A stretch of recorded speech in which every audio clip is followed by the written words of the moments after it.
What's up, y'all? It's your boy R to the A to the S. Yes, Rise here with Steve Caution Blog. First, say excuse the echo sound. I know that's an issue with my computer, so I apologize for that. But I just want to give some quick little takes. My advice I would give to Lecrae if I had a chance to talk to him. Um, of course, this is just more for the benefit of everybody.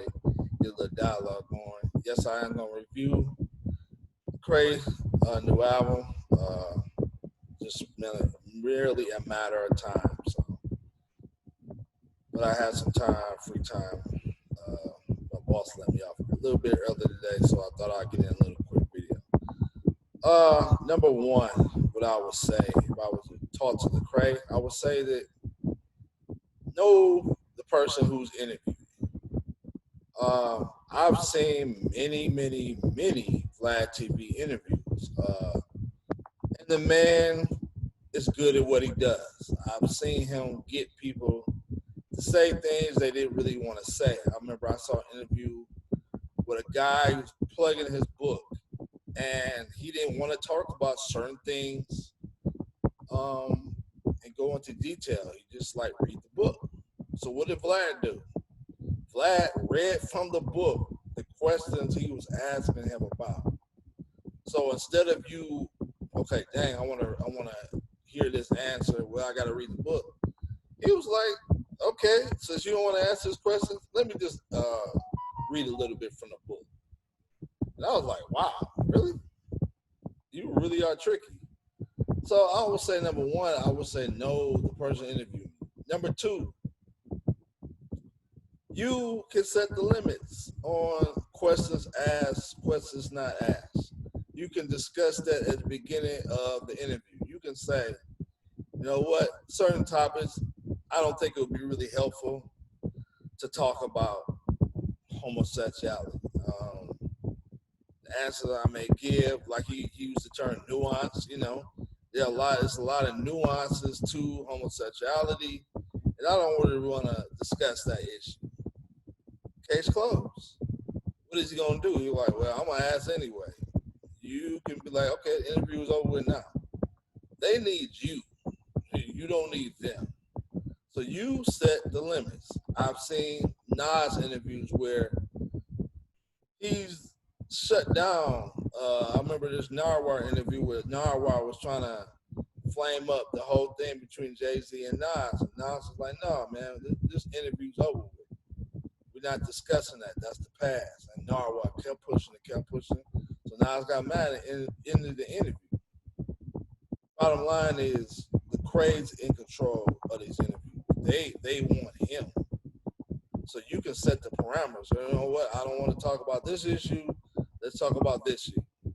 I think that would solve a lot of things because, which gets to my third point. He seems very uncomfortable answering questions like these, certain moral issues. You saw with his answer as far as um, gay marriage, it was like, I don't want to condemn the person. I don't want to be appear as closed-minded, not listen to the person. I want to be perceived as understanding. So he has all of these preconceived notes in his mind what people think as him as a Christian when it comes to homosexuality. So again, that's not an issue you're very comfortable in answering. So don't answer the question, right? You can use Jesus as an example. I know some of you are gonna bring up, give an answer to that one. Well, as a hope, something like that, paraphrasing. But you can also look at Jesus when the Pharisees tried to trip him up. They asked him questions. He didn't answer every question. Sometimes he would remain silent. Sometimes he'd give a parable. He wouldn't answer the question directly sometimes he'll ask them a question back, put them on their toes. So I think there are different ways that you can do this. To go back to Nas, I'm a Nas stan, as y'all can probably see. But I see Nas just masterfully answer questions when they try to trip him up. You're like, dang, that was a good answer. How he avoided the controversy that question is trying to give. He avoided all of that. And my last piece of advice I would give to Lecrae is this. Study more apologetics in this field. You're going to be answering these questions. Look to some people who have discussed this, talked about this. We know Ravi Zacharias has had a big impact. Look at some Ravi Zacharias videos when it comes to homosexuality. See how he answers. So you give a biblical viewpoint on these issues.